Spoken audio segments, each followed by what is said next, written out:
Good morning, I'm Taylor Wilson, and today is Friday, May 3rd, 2024. This is the Excerpt. Today, a closer look at Biden and Trump's comments on campus protests, plus the latest from Trump's hush money trial, and how white job candidates are more likely to get hired through employee referrals. President Joe Biden and former President Donald Trump both spoke out yesterday about the ongoing campus protests over the war in Gaza, and their comments showed different approaches to the demonstrations. Violent protest is not protected.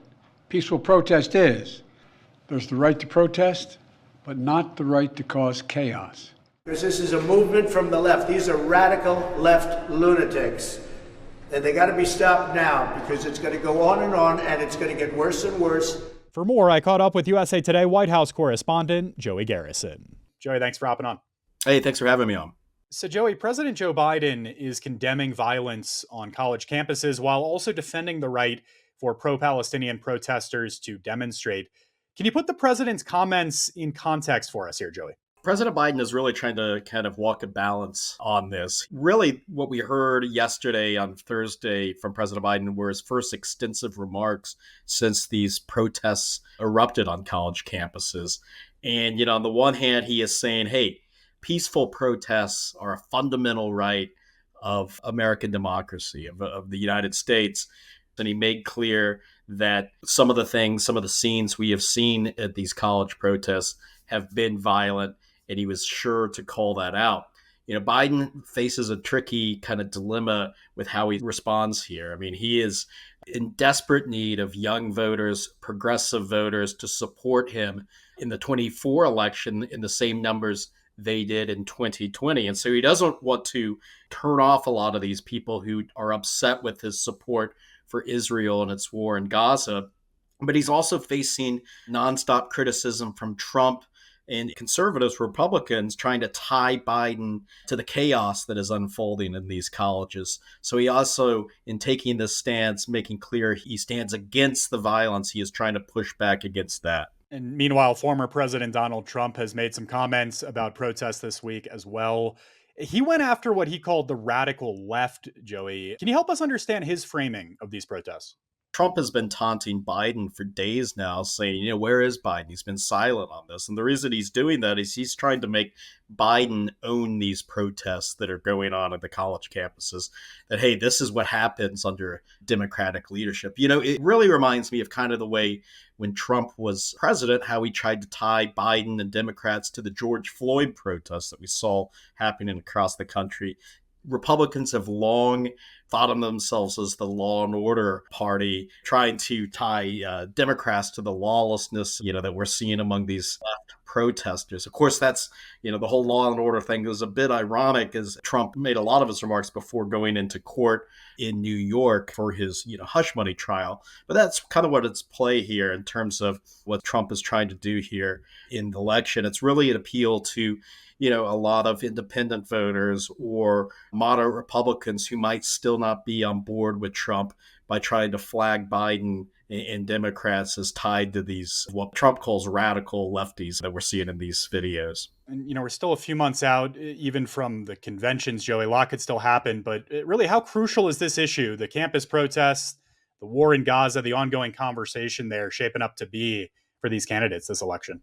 Well, particularly for Biden, I mean, the longer this plays out to the temperature it has among young voters, among progressives, the more it draws out, the more dangerous it gets, because it's really alienating himself from what is a key group that he needs to secure, or else he is going to have a hard time beating Trump. I mean, he needs young voters, 18 to 29 years old, and he needs the kind of far left plank of the party to unify around him. It is not a good situation for him to have this kind of dissent out there. I mean, we're already looking ahead to the DNC convention in Chicago later this summer and wondering, how explosive might things get over there, of course, echoing perhaps the 1968 convention in Chicago, where protests on the left were on display over the war in Vietnam. And so, on the one hand, I've always believed that foreign policy issues aren't usually front and center in American elections. That usually isn't what decides things. But when it's playing out here on college campuses throughout American cities, that's when it's starting to really connect home here. And it is a dangerous spot, particularly for Biden, as these play out. All right, Joey Garrison is a White House correspondent with USA Today. Thanks, Joey. All right. Hey, thanks for having me. Nearly 300 former Obama, Biden administration, and campaign alumni sent a letter this week asking President Joe Biden to suspend military aid to Israel. The letter was addressed to both Biden and former President Barack Obama. The 290 signatures are asking Biden to call for an immediate ceasefire in Gaza and withdrawal of troops from Gaza and the West Bank. This is the second group letter ex-Obama Biden staffers have sent Biden since November. One of those who signed, Philip Martin, says he feels betrayed by Biden's support for Israel as it continues its war in Gaza. Martin, a former director in the U.S. Department of Education, told USA Today he joined the Obama campaign in 2008 because he was angry the Bush administration had taken over the country's pain to justify killing civilians in Iraq and Afghanistan. But now he says Biden is having a similar effect with his Israel foreign policy. You can read more with a link in today's show notes. A lawyer who previously represented porn star Stormy Daniels and model Karen McDougal testified yesterday that he believed their hush money deals may have helped Donald Trump win the 2016 presidential election. Keith Davidson, the sixth witness to take the stand in Trump's hush money trial, discussed several texts he exchanged with the National Enquirer's top editor about McDougal's and Daniels' stories ahead of the election. American Media Incorporated's former CEO David Pecker already testified that he used the publication to help Trump's campaign. Davidson said, quote, "What have we done?" unquote, in an election night text shown to the jury. The message could point to the prosecutor's main arguments that Trump authorized the payments issued through his former lawyer Michael Cohen to influence the election and covered the payments up in his business records. Trump has pleaded not guilty to the 34 felony counts. White job candidates are more likely to get hired through employee referrals. I spoke with USA Today senior reporter Jessica Gwynn to learn more. Hello, Jessica. Thanks for hopping on. Hi, Taylor. Thanks for having me. So, Jessica, just how big a part of the hiring process are employee referrals? Employee referrals are one of the most common and one of the most trusted ways that organizations make hires, and they have been for a long time. And in fact, they're getting more popular with demographic shifts, skills shortages, and trends like the Great Resignation.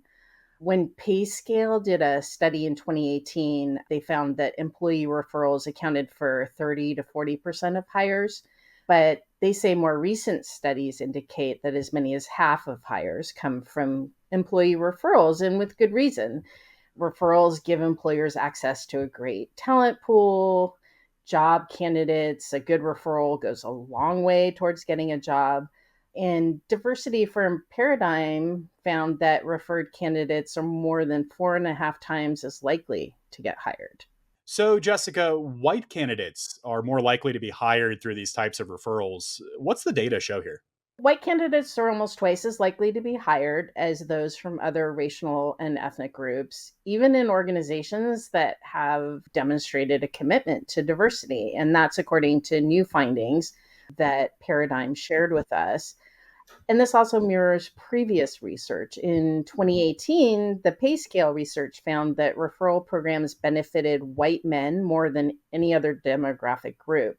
White women were 12% less likely, men of color 26% less likely, and women of color 35% less likely to receive job referrals than their white male counterparts. So, Jessica, how and why does this happen? Our personal lives and our professional lives, our networks tend to be composed of people who look a lot like us.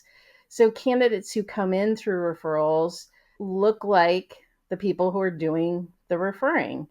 And because white people and white men in particular historically have been the majority group in most organizations, job candidates recommended through employee referral programs are disproportionately white and male.